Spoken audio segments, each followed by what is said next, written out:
York Giants hire Matt Nagy as their offensive coordinator, and this is an incredibly disappointing hire in my opinion. This is a guy that has proven to be a negative contributor to quarterback development. We saw it with Mitchell Trubisky, we saw it with Justin Fields, and we have seen it over the last 2 years with Patrick Mahomes, someone who has been one of the, if not the best quarterback in the league throughout certain seasons of his career, right? Notable 2018 MVP season and his 2022 MVP season. And it's very, very disappointing because the Giants currently have Jackson Dart, who is supposed to be the guy to save the franchise, right? Yeah, love very, guy. very good rookie season, and everybody has been very, very excited to see what Jackson Dart can do. And it brings the question up, is Matt Nagy going to ruin Jackson Dart's career? It's tough because I'm a big fan of Dart, and I know you are too,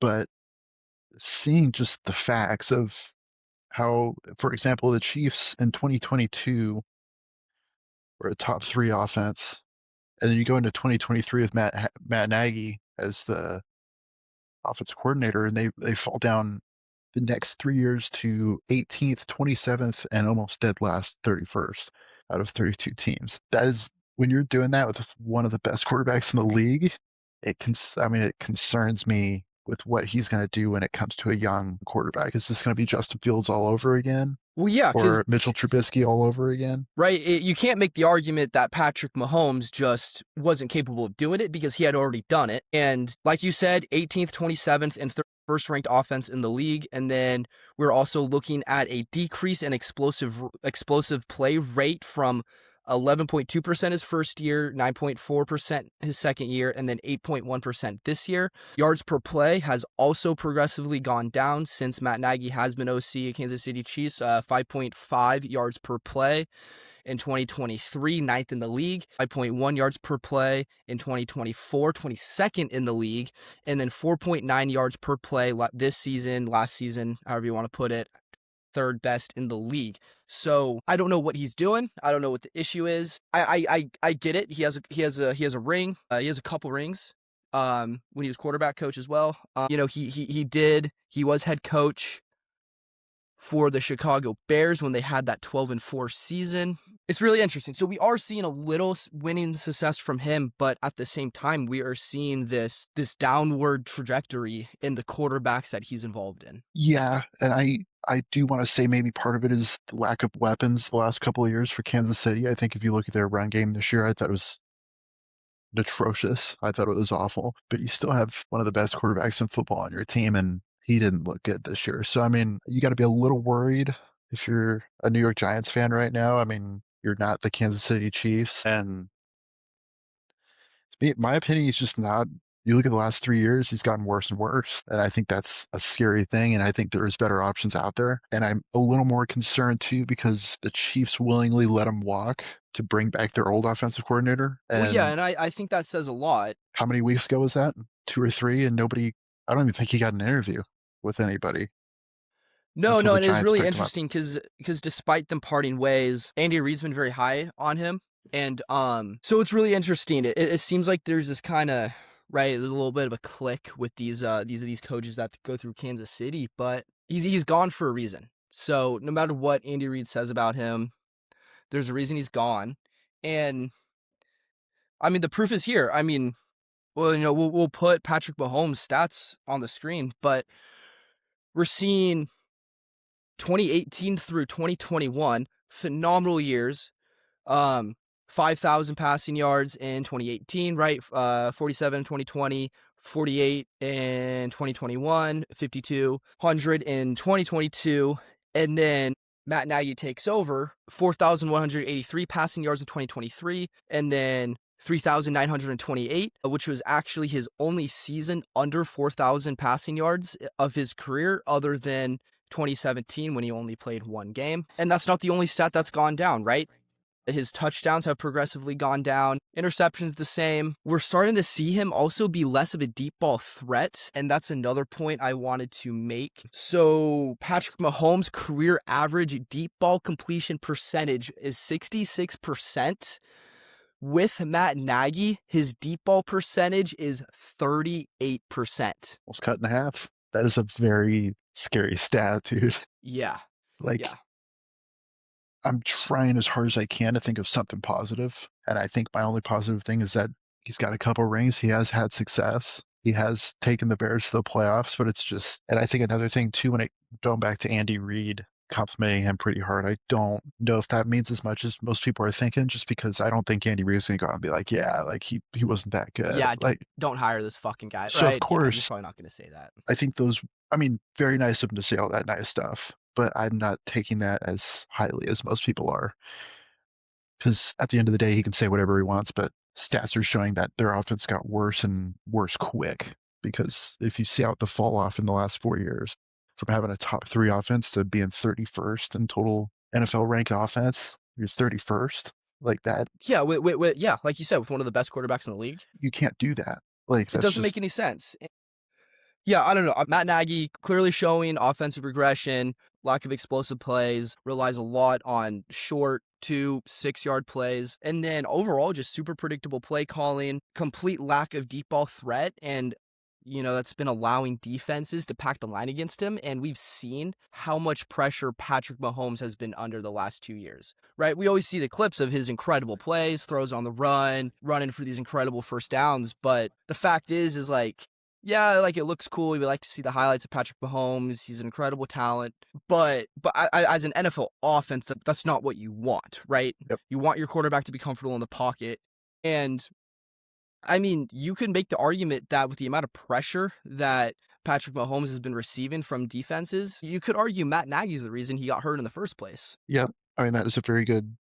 I mean, I get it was a non-contact injury, but he was also forced out of the pocket on that play. Yeah, he took a lot of bad hits this year, and I think you can blame a certain percentage of it on him for sure. And I think you got to worry about that with Dart, because didn't he have 2 or 3 concussions this year already? You're gonna kill his career. It's terrible news for Dart, because we're seeing this consistently with young quarterbacks coming into the league with teams that don't have strong protection, right? We've had this conversation about Justin Herbert. We've had this conversation about the potential of that happening to Fernando Mendoza with the Raiders, and we saw that this year with Jackson Dart, where young quarterbacks coming into teams that aren't well developed, they're getting banged up and they're getting hurt. And look at RG, Andrew Luck. Yeah. 2 of the best college quarterbacks I've seen, their NFL careers got shortened because of stuff like that. I mean, and not to mention, I mean, Matt Nagy barely called any plays last year. Andy Reid was calling that offense for most of the, was forced. Let me rephrase that. Andy Reid was forced to take over the play calling from Matt Nagy last year because of how bad his play calling was. I mean, on a positive note, Matt Nagy's got to look forward to the weapons that he has right on this offense. I think, I mean, you could debate that. Scatterboo's better than any Chiefs running back this last year, right? That's how bad the Chiefs running game was. If you look at, I mean, I personally wasn't surprised, but I do think that he was a little bit of a surprise. He surprised me for some sure. People. Yeah. Yeah. He's got, I mean, obviously coming off an injury, it's questionable, but one of the best receivers in football, and Malik Neighbors. I believe they have a top 7 or 8 pick this year. You can go get somebody like Jordan Tyson from ASU and throw him on the other side of the receiving room and give Dart some weapons and see what they can do. I know Harbaugh's no clown, though. You know what I mean? Like, he knows what he's done. He's been around this league for a long time. He's won thousands of games at this point, right? So, I mean, he's got to know what he's doing. So, as a Giants fan, I'm not a Giants fan, but Giants fans got to hope for the best and got to hope that Harbaugh knows what he's doing. And at the end of the day, I do. I believe in Harbaugh. Yeah, and it's tough. I mean, you make a great head coach hire, and I'm not totally sure where they were thinking when they went to Matt Nagy. But it's just really disappointing to see. I really hope this isn't terrible for Jackson Dart, but, the evidence there.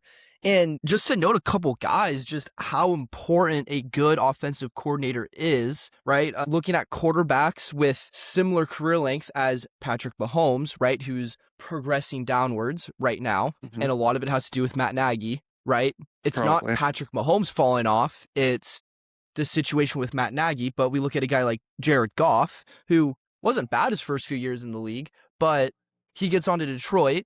progressively starts getting better. You get Ben Johnson in there, and then Jared Goff throws for a career high touchdowns last year, right? Baker Mayfield is another perfect example, right? Comes into the league with a very shitty organization. The Cleveland Browns, no offense, guys, was not great. Struggled. Finally gets an opportunity. Gets Liam Cohen as offensive coordinator in Tampa Bay, has the best season of his career, right? And I didn't put the year down. It was last year or the year before. But could say he anyways, saved Trevor Lawrence too. That was my next point, right? A good OC, right? Liam Cohen becomes the head coach of the Jacksonville Jaguars, leads them to the playoffs, right? All of a sudden, Trevor Lawrence is an MVP candidate, right? So having a good OC is important. Ben Johnson. I wish the Giants took that a little bit more seriously, especially when you have a young quarterback as talented as Jackson Dart. You have to give these talented young quarterbacks an opportunity, and I don't understand why you would go with a guy that has proven on paper. We already went over the Patrick Mahomes numbers. We already went over their total offense numbers. All right, a guy that is proven to downgrade offenses, downgrade quarterbacks, give rookie quarterbacks, right, Justin Fields, horrible opportunities for success, and you're going to take one of the most exciting quarterbacks, right? Maybe not right now the best, but one of the most exciting quarterbacks from that draft class, and you're going to give him an offensive coordinator that is proven to not develop rookie quarterbacks. It doesn't make any sense to me, especially when Cliff Kingsbury was an option. Now, I'm not totally sure what happened right there. I've been trying to dive into Twitter a little bit. I haven't seen too much about why that fell through. If any of you guys out there know why it fell through, make sure to comment to fucking enlighten me on that. But Cliff Kingsbury was the clear option for a guy like Jackson Dart because he coached Jaden Daniels to a Rookie of the Year season last year. So I don't know what they were thinking there. It's just it's disappointing to me. It is. I don't know. I mean, I don't even know what else to say at this point besides you got to trust Harbaugh, right? You got to hope he made the right call. And I mean, who knows? Maybe we'll eat our words. Mahomes still, depending on how much he plays this year, has a down year, and maybe Dart goes off, right? I hope for Dart's sake and all the New York Giants fans' sake, I hope it shocks some people, and I hope it works out because you never know. I mean, he's had success. The numbers are a little scary over the last few years, but I hope he goes in there and they go crazy. It works out well together with him and Dart. And I mean, who knows what if Mahomes still plays bad this year? Then is it a little bit of both? Because I think it's also right. Yeah, that's a good point. I think the Chiefs, if you want to get technical, I think they were a little short on weapons this year with some missed injuries. Mm-hmm. Travis Kelce is not what he used to be. I mean, he had a solid year, don't get me wrong, but not what he used to be. Running backs were probably pretty close to irrelevant for them this year. I mean, their defense they were pretty solid, I thought, overall, but I mean, I don't know. It's very up in the air. I think you just got to trust in Harbaugh to make the right call, and hopefully he did. Yeah, and look, I know that there's a history between John Harbaugh and Andy Reid, right? I know that John Harbaugh coached under Andy Reid at one point for the Chiefs, so I'm sure that relationship had something to do with the hire, but it still baffles me. Yeah, I'm very concerned for Dart. Yeah, I'm very worried for Jackson Dart, especially after having a couple concussions this year, and you just gotta hope for the best. I hope Harbaugh knows what he's doing. I mean, he's been around for what, 18-something years. Mm-hmm. I mean, he's been around forever. I mean, he knows what he's doing. He's won one championship, I think, but he's won a lot of games. He's a smart guy. So I mean, you gotta hopefully he made the right call. I feel like I agree with you. I think Cliff was probably the way to go there. I mean, I don't know, maybe there's stuff going on behind the scenes. You never know, but see what happens. I hope it works out for him, though. I really do. So I love Jackson Dart. So. Yeah, I do. Honestly, I could give two shits about the Giants, but for Jackson Dart's sake, I really do hope it works out. But it doesn't look good. It doesn't look good on paper. I don't know, man. Yep, very worried, but hopefully we eat our words on this one. I'm kind of hoping we do. Yeah. Like you said, for Jackson Dart's sake, I hope too. That is a hard 3 words to say. Jackson Dart's sake. Hope it works out. Yeah, I mean, everybody's got to admit, right? He's got a lot of eyes on him already. Like, he's fun to watch. He does. There's high expectations for Jackson Dart next year, for sure. Yeah, I mean, I think people coming into the draft kind of laughed at the Giants for taking him so early, and was like, I'm telling you, I wouldn't be shocked if he's the best quarterback in this class. Like, I loved the pick. I I thought loved it it. was great. So hopefully it works out. I really, really, really hope it does. And I hope they shock some people this year. And I think the draft and free agency will be telling too. I mean, I think no matter what, they got to go get Dart some more help for sure. So we'll see what happens. They went pretty heavy on defense last year, I thought, in the draft, I'm pretty sure. So we'll see if they can go a little heavy on offense this year and get him some help.